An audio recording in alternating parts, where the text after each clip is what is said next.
There's more and more news coming out about the precious metals. Today, we got a story from CNBC. Is the mainstream media starting to pick up on the precious metals story? We'll examine what they had to say, but also we're going to talk about a gentleman named Nick Colas.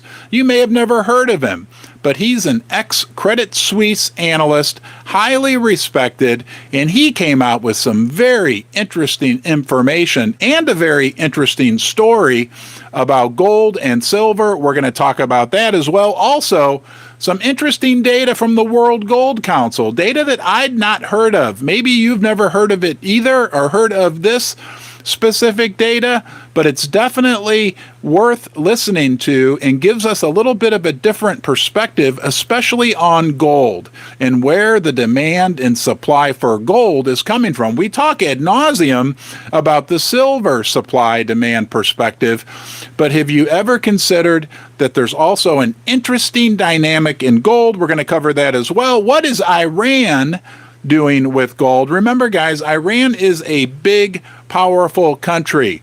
We know they're one of the 6 that are joining BRICS. What are they doing with gold? We got some news there as well. We got to talk about China and Saudi Arabia and the U.S. dollar. Big news out of that area. And domestically here in the United States, what's going on with the banks? We're hearing about some more bank news, and it's not about banks expanding or growing. No, it's the contrary. We're hearing that we have bank closures. We're going to look into that as well. But let's get started here with the CNBC article. Thank you to everyone who's here this morning. Out of the blue, a snap live stream.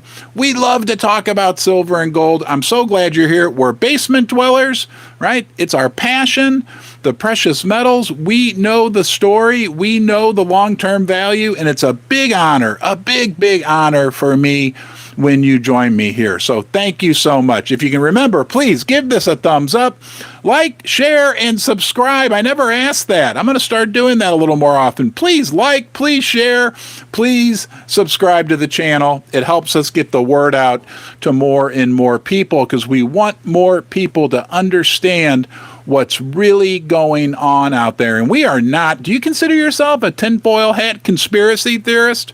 Right? We're definitely not with the herd.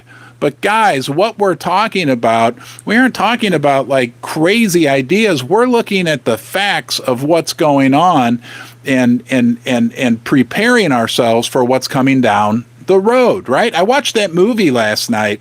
I have a hard time paying attention for an entire movie, but Susie wanted to watch The Big Short. And I never really realized that for like 2 years, those guys struggled, right? They knew the truth of what was going on in the mortgage industry, but they were up against, it was a horrific battle for them for years until the truth finally came out. Are we in that same situation right now? I don't know. But let's talk about CNBC. CNBC, talking about gold. Let's go here. Here we go. CNBC has a headline article, okay? Published today, actually 2 a.m, says gold prices climb towards 1-month peak on Fed pause bets. Do you know the Fed, right? The Fed has more sway over the metals prices than anyone. We don't like it. We don't agree with it. But because the general market believes the Fed has total control. Now, here's what they say. Gold prices climbed on Monday towards a 1-month peak, scaled in the previous session, supported by a slight pullback in the dollar and prospects that the U.S. Federal Reserve would take a pause from interest rate hikes this year. Quote, here's a quote, gold is hovering under resistance at the 1950 level. So when we talk about gold, we're talking about silver, we're talking about platinum. Gold is the granddaddy of them all. And it's got this resistance level at 1950 that it needs to break through. Now, I looked right before I came on, and gold was maybe down $1. I think it was back in the 1940 range. But nonetheless, it says there's been thin trading because of the U.S. holiday. Here's another quote. The precious metal will likely be depending upon treasury yields taking a step lower in order to make a push to 1950 and beyond this week. So gold watches the dollar, which watches treasury yields. It's all connected, right, guys? But what we need to have are rates to come down a little bit. And will that happen? What would make that happen? Rates coming down. Rates come down, the dollar comes down, the price of gold, silver, and platinum go up. It said data. Now they're giving me an ad. Data on Friday showed U.S. job growth picked up in August, but the unemployment rate jumped to 3.8% and wage gains moderated, strengthening the case of an interest rate pause this month. Now, again, we don't like the Fed. We don't agree with the Fed, but the market, the general market, the herd is starting to talk about a pause by the Fed. All right, here. According to the CME FedWatch tool, traders now see a 93% chance of the Fed leaving rates unchanged at its September meeting. I need to talk in my quiet voice. Susie yells at me for yelling when I'm on these live streams, so I'm going to be in my quiet voice. The full impact of the U.S. This is the kicker. This is the kicker. The full impact of the U.S. Fed's interest rate hikes that began in March 2022 has still not been completely transmitted to the real economy, a former vice chairman of the central bank said. So the bank is recognizing now the lag effect. We've talked about that. Guys, we are just starting to feel the effects of all those interest rate hikes. We're I'd say maybe feeling like 30, maybe 35% of them. That is going to be piling on to us. I can't think of a good analogy, but in the next 6 months, the U.S. economy is going to be getting piled on like a freight train coming at it as the lag effects of all those interest rate hikes. That with everything else that we talk about. So the mainstream media is talking about gold. Number one, CNBC has a lead article about gold. That puts precious metals in the spotlight. They're also recognizing the Fed's probably not going to raise rates in September. That's supportive for gold, silver, platinum. And more importantly, they recognize that we got these lag effects of these interest rate hikes that are going to be hitting the economy. It's not going to be long. I really don't think it's going to be long. Now, but we've been wrong. It's taken longer than we thought, but the Fed's going to have to pivot soon. It's going to be easy money policy again, and likely much, much higher. That's why we're getting, I heard Steve Penny last night. There's a great analyst within the precious metal sector. Steve Penny said we can get to $2,700 gold by next year. You know, I'm predicting $2,600 gold.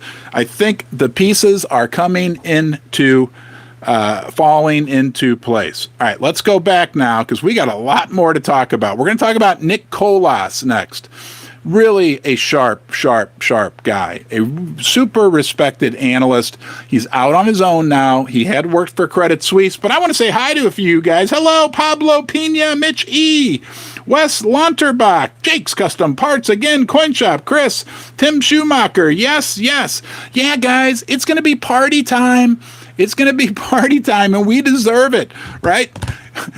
As the environment becomes more conducive for the precious metals, you got to realize if you've been invested in silver and gold, whether you want to accept it or not, right? We've been swimming against the current for the last 2 years.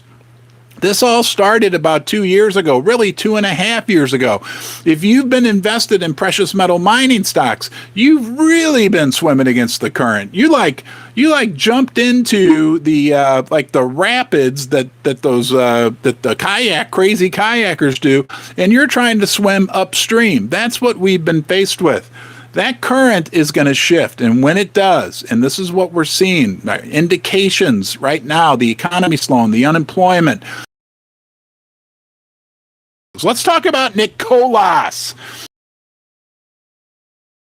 I'm going to give you some data that he shared, but first, let's talk about his story with gold, because it definitely bears looking into. Me and technology, I tell you what, here we go. This was originally on Zero Hedge, but It says, why Nick Colas is bullish on gold. He's a former Credit Suisse analyst and SAC Capital portfolio manager now who founded Data Trek Research in 2017. Okay, here's his story. This is why we own precious metals. Listen to Nick's story. It says in 1960, Nick Colas's family came to America just after the Cuban Revolution with $200 in a suitcase.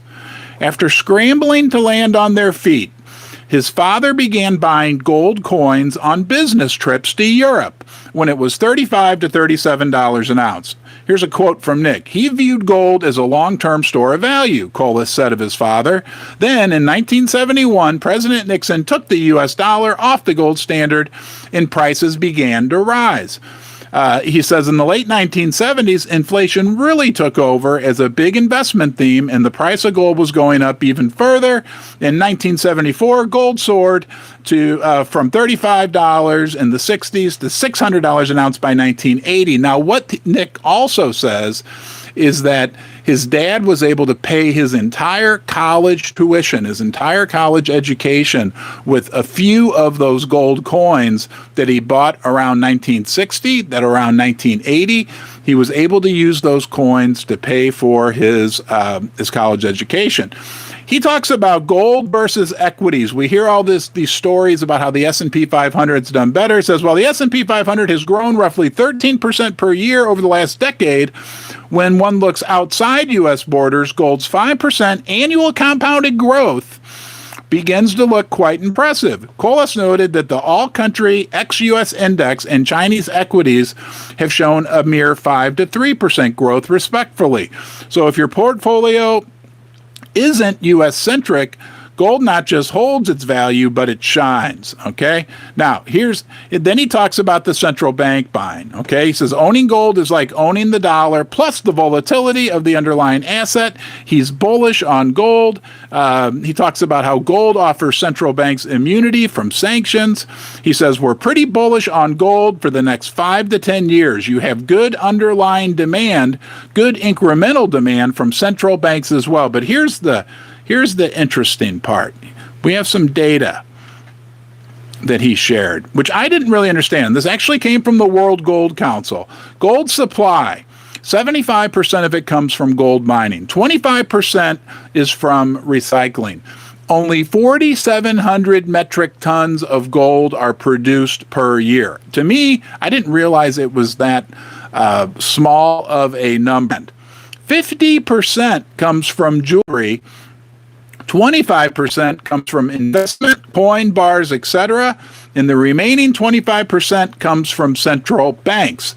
But there's been huge demand growth from the central banks, and the four biggies: India, China, Russia, and Turkey. We've talked about this before. India and China, the ick in BRICS, right? The I and the C in BRICS. Those two countries alone have almost 3 billion people, almost 9 times as many people as in the United States. Those two countries, right? Both of them have rapidly expanding middle classes. How does that make you feel? Are you middle class? Right? Most of us are.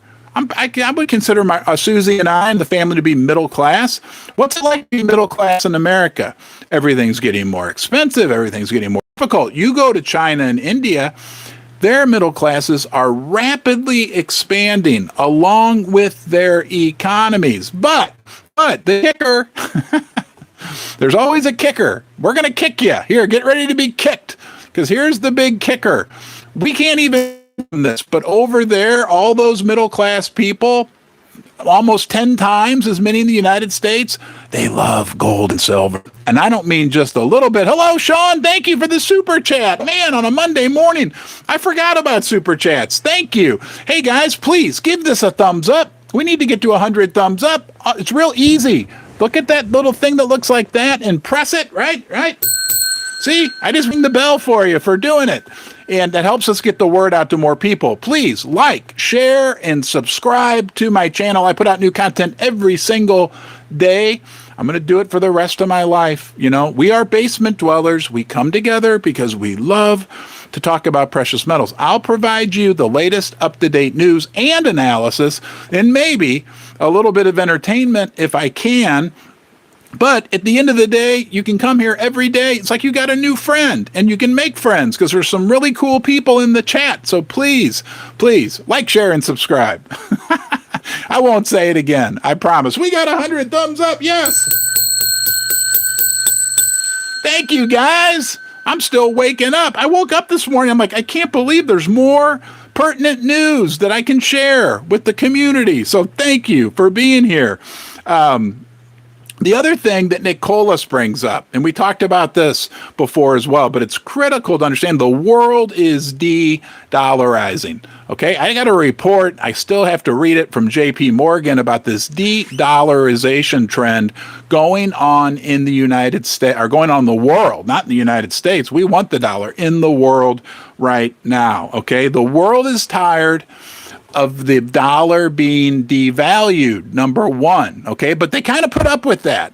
But what they really got, what really pushed the world over the edge, which has now made BRICS, right? This bifurcation. The world is changing like never before in your lifetime. You've got to understand that. We are in a period. Thank you, Rob. Hey, awesome. Thank you for the super chat. The world is changing. I know it's hard to accept maybe or comprehend, and it's not what we're being fed every day through the mainstream media. But if we take a step back and we listen to the smart people in the room, the world is bifurcating, splitting, and it's a big, big deal. And what was the big impetus for that? Sure, the countries were tired of the U.S. dollar being devalued, but what really pushed them over the edge, like, that's it, we're done. We're done dealing with this, was not only were they losing value with the dollars they held, yeah, it was the best option out there, but then the dollar was truly weaponized. And we can thank our politicians for that. And then a lot of these countries were like, whoa, it was bad enough that you were exporting inflation to us, but now you're just going to take our money away, right? So it's not a conducive environment for the U.S. dollar, which will lead to a conducive environment for the precious metals prices. Absolutely no doubt about it. Let's move on to Iran and talk briefly about what Iran's doing. Iran. We're getting there. Uh-oh, wait a minute. I got it. Here it is. Headline. Because we don't give Iran a lot of respect. Okay. Iran goes on gold shopping spree as global de-dollarization trend accelerates. Facing decades of sanctions pressure, the Islamic Republic is no stranger to financial and trade mechanisms which can sidestep the dollar and Western-dominated financial institutions. In the past 2 months, the nation has made 2 giant steps forward towards an alternative financial world order, joining the Shanghai Cooperation Organization and BRICS. The Shanghai Cooperation Organization, guys, is this other organization that we don't hear talked about much, but obviously it has to do with China and trade relations and BRICS. Iran has been quietly ramping up its foreign purchases of gold. Why are all these BRICS countries buying all this gold? Huh? Think about it. Adding over 4 tons of standard gold ingots, easy for Ron to say, to the country's coffers, not coffee, but I'm going to have a sip.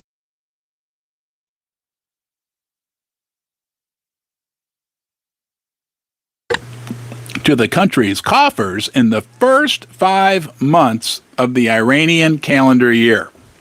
That's according to Iranian media reports citing data from their customs administration.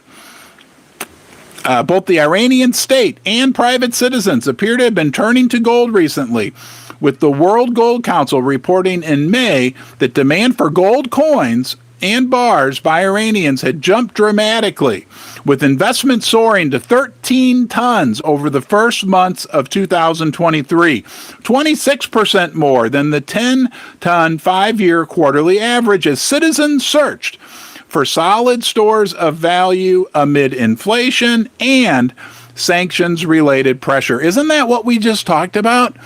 Inflation. People don't want to hold their money in any paper currency, dollars, or anything else. They want the safety and security that's afforded by things like gold, silver, and platinum.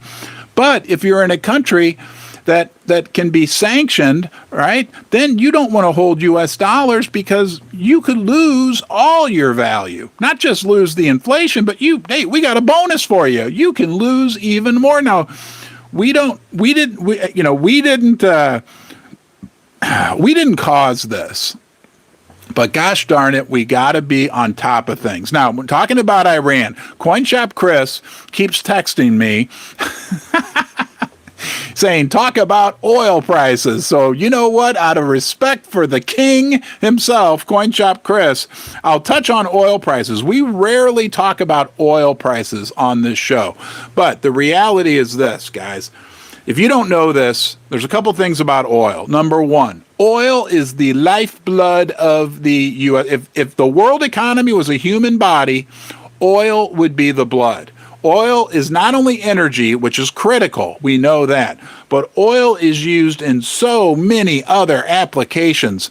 Plastics, manufacturing, asphalt. It's mind-boggling all the things that oil is used for, above and beyond gas. We just think gasoline, right? We just think, we have a Honda Odyssey minivan. I'm telling you, I think the thing has a leak in the fuel tank because I go to fill it up and I'm like, how did this just cost me $80? You ever had, like, you're watching, you think, oh, it's going to stop, and it's at $60, and then it's at $70, and then it's at $80, and I'm like, woof. I wish the price of gold and silver would do that, right? It just keeps going up and up and up. And, so we think that oil is just gasoline, but it's a lot more. It is critical for the world. It's the world's largest traded commodity. The oil market, I think, is like 100 times the size of the gold market, for instance. Okay. Oil is going up, up, up. Now, I'm not an oil guru, but I believe I have this right. The current price that we have on oil right now is like the highest it's been in a year. What's that going to do? That's going to throw a big, huge monkey wrench into the economy, right? Because when people like you and me go to fill up our Honda Odyssey minivans and it costs $90 instead of $60, that extra $30 that could have been used for a gourmet meal at Applebee's, or maybe a couple extra boxes of ding dongs, or to buy a new pair of batting gloves for your kid because they play baseball, or whatever the case may be, you don't have that money. It's gone, right? It went to the gas station, and they're not really making any extra money off of it. To them, it's going to the oil producers. It's inflation, right? It's inflation. It slows the economy down because, again, instead of having that extra $30 every week or every 5 days when you fill your car up, and this is just talking about oil, you don't have it. So that slows the economy. It's also inflationary, obviously, right? It's one of the bigger expenses all of us have is energy cost. And think about this, okay? Think about this. We have the inflation caused by that, and we already have food inflation, all the other inflation on top of it, but it also slows the economy down, right? That's inflation with a stagnating economy. That's stagflation. It's been 4 days since I preached about stagflation. Stagflation was the environment we were in the 70s in this country. The other environment that we were in while we had stagflation in the 70s was rocketing prices for silver, gold, and platinum. Okay, now look, there's no guarantee that it's going to happen again. But if you think about it, a stagnant economy with inflation, that forces Jerome Powell and the Federal Reserve into it's almost like they're in a box, right? They're getting boxed in. We got a stagnant economy on one side, so we need to stimulate it. But if we stimulate the economy, that makes inflation even worse. And if inflation gets even worse, well, that slows it becomes almost like a doom loop. And the problem is, back in the 70s and 80s, the United States, remember the 70s and 80s? Right? I was born in 1970. Guys, we had a much different environment back then. Instead of having this massive pile of debt, right? Trillions of dollars in debt that we have now, trillions. What, 34 trillion plus all these unfunded liabilities, right? 125%, 130% of our GDP. Back then, it was like 20% of GDP. It wasn't as big of a deal. The national debt was they could be more aggressive. Now we're in an environment where things are becoming so much more difficult. It's really a scary scenario as we move forward. But because it's scary, I don't know about you. I don't know how you feel about this, but for me, right, I don't feel like an absolute guarantee, but as close of an absolute guarantee as possible. I feel good about owning some physical silver. You know, I take risk with precious metal mining stocks. That's just me. I'm not offering financial advice, okay? But I feel safe. I don't know. Do you get this feeling like when you think about your wealth or your savings?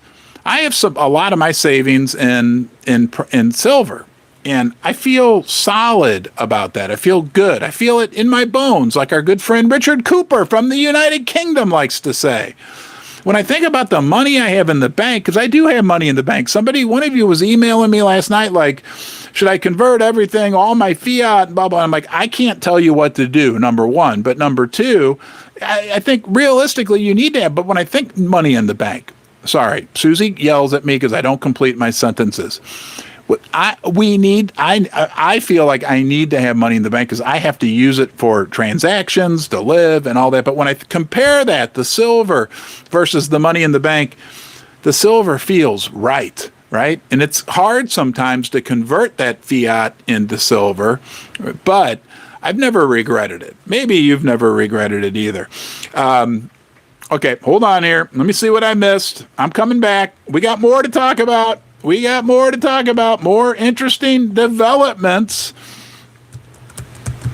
Boy, the computer went down. Hold on here. Wow, look at all you guys here. Jake, Mike Herrera, Wes, Fast Landing. Hey, Pat Holland's here. Pat and I had another video come out this morning. Make sure you catch that. Pat Holland from the Missouri Freedom Initiative. He works tirelessly helping to forward silver and gold legislation here in the state of Missouri, but he also helps out people all around the world. MoFree.org. You can go check out their website. Soon they're going to have a community bulletin board type area where people can interact with each other.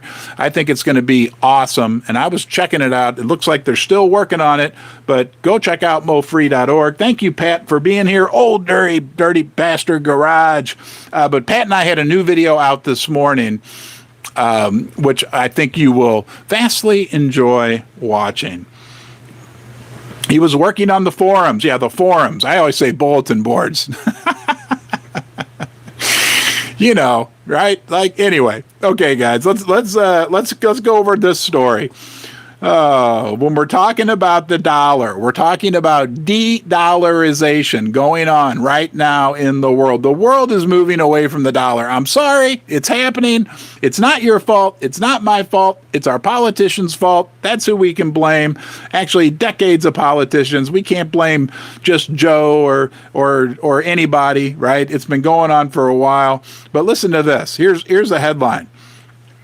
Only 114 billion, 500 million in U.S. treasuries dumped by China and new BRICS member Saudi Arabia. Saudi Arabia is so key with what's going on. Andy Schectman brings that up all the time, and I agree with that 150%. Says BRICS members China and Saudi Arabia are unloading hundreds of billions of dollars worth of treasuries.